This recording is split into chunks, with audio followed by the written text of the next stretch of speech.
वह योगी, उसको चाहिए कि वो तीनों ही अवस्थाओं में, जागृत, स्वप्न, सुषुप्ति आदि तीनों ही अवस्थाओं में आदिभूत का उद्बोधन करता रहे, अर्थात तुर्य अवस्था की अभिव्यक्ति में ही जिए।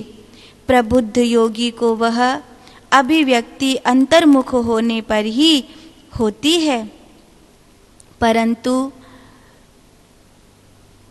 सुप्रबुद्ध योगी की बहिर्मुखता की स्थिति में भी यह अनुभूति कभी कभी हो जाया करती है। त्रिपदा अर्थात जागृत, स्वप्न, सुषुप्ति के आदि में जो विद्यमान है वो आद्य है, अर्थात वही आनंद घन परमात्मा है, उसी को तुर्य अवस्था कहते हैं। योगी को अपने स्वसंवेदन प्रमाण से यह बात स्पष्ट हो जाती है कि जागृत आदि तीन अवस्थाओं की आदिभूता अवस्था के द्वारा ही उन तीनों में प्राण प्रतिष्ठा करनी होगी। वह तीनों ही अवस्थाओं का प्राण तत्व तुर्या ही समझता है। ये व्याख्या बहुत प्यारी है। ये व्याख्या कहती है कि योगी को स्वसंवेदनशील होना पड़ता है, अपनी प्राण प्रतिष्ठा में स्थित रहना होता है, क्योंकि जागृत, स्वप्न, सुषुप्ति में कभी भी विषय भोगों के आने पर माया विद्युत की तरह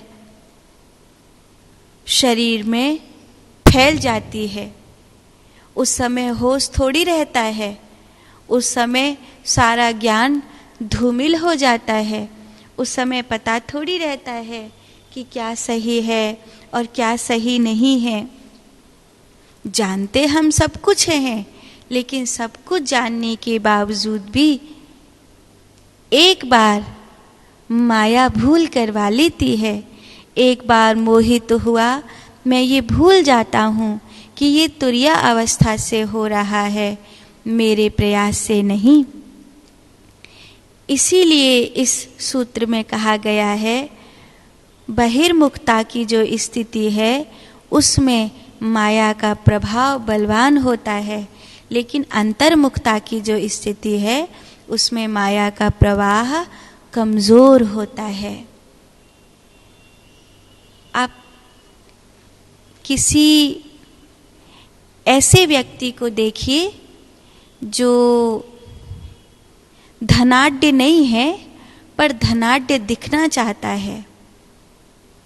अगर उस व्यक्ति की कोई बेइज्जती कर देगा तो उसको बहुत ज़्यादा फील होगा। एक ऐसा व्यक्ति जो वास्तव में धनाढ्य है पर धनाढ्य दिखने की कोई बहुत अभिलाषा नहीं है, उसकी कोई बेइज्जती कर देगा तो वो उतना उग्र नहीं होगा। कारण मैं बागबानी कर रहा हूँ, मैं झाड़ू लगा रहा हूँ, मैं अपने गेट को छन्ना से पोंछकर ठीक ठाक कर रहा हूँ। द्वारे पर कोई आया, ओ नौकर, अपने मालिक को खबर करो। मालिक वही है पर उसे तुरंत गुस्सा नहीं आएगा कि तूने मुझे नौकर कैसे कहा, क्योंकि उसे पता है मैं तो मालिक हूं। जो मालिक नहीं है और वो बन ठन कर मालिक बन करके घूम रहा है, उसे कहा, ओ नौकर, अपने मालिक को बुला, वो तो तुरंत चैंट जाएगा। आप आंख वाले को अंधा कह दो, उसको इतनी गुस्सा नहीं आएगी, पर जिसकी आंख में कुछ गड़बड़ है उसको तुम अंधा कह दो, वो तो चैंट जाएगा बहुत जोर से। बस इतना ही अंतर है कि जब तुम अंतर्मुखी होकर के जीते हो तो माया विषय भोग के द्वारा जब उत्तेजना पैदा करती है तो तुमको कुछ भी नहीं होता। माया उत्तेजना पैदा करेगी, काम की, क्रोध की, लोभ की, मोह की, लेकिन ठीक है, तुमको महसूस होगा कि कुछ है जो ऊर्जा को नीचे लेकर के जा रहा है, कुछ है जो ऊर्ध्वगामी बना रहा है। अब तो कुछ भी हो जाए, चाहे कुछ भी बिगड़ जाए, पर अब उतर कर नहीं जाना। बहुत बहुत बार गया पाताल में, अब पाताल नहीं जाऊंगा।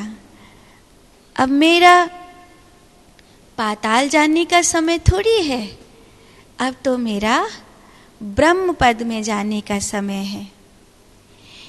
सृष्टि परीक्षा लेगी, दुख देगी, पीड़ा देगी, बहुत कुछ छीन लेगी। जो लोग तुमको गिराने बैठे थे वो यकायक तुम्हारे शत्रु हो जाएंगे।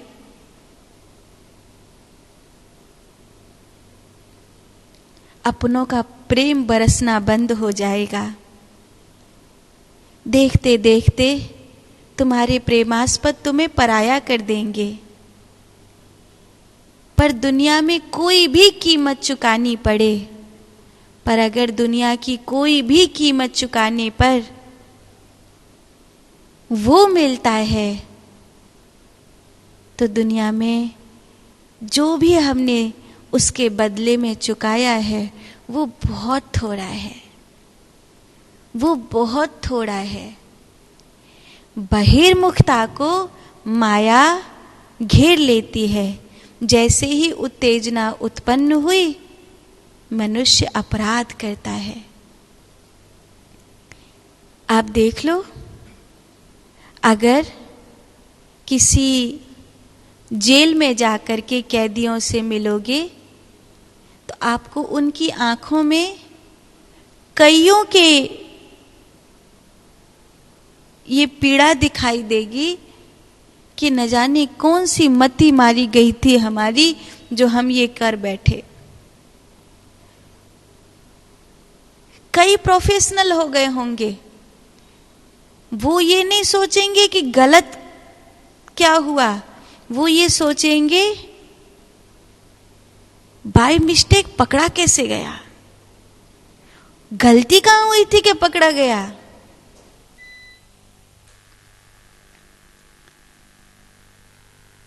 लेकिन कुछ ऐसे होंगे जो अनप्रोफेशनल हैं। गलती हो गई, समय ने गलती करवा ली, परिस्थिति ने गलती करवा ली, उत्तेजना ने गलती करवा ली, प्रारब्ध ने, इंद्रियों ने गलती करवा ली।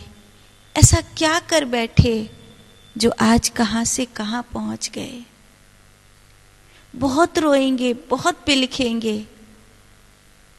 अगर आप एक सत्संगी व्यक्ति हैं, एक साधक व्यक्ति हैं, तो ये सूत्र बहुत काम का है। बहिर्मुखता माया के मोह में बंधन को प्रबल कर देती है, अंतर्मुखता माया के मोह में बंधन को निर्बल कर देती है, कमजोर करती है। सृष्टि में रह रहा हूं मैं, भले मैं एक योगी हूं, पर सृष्टि में रहते हुए, उसके विषयों को भोगते हुए, उसके वातावरण में रहते हुए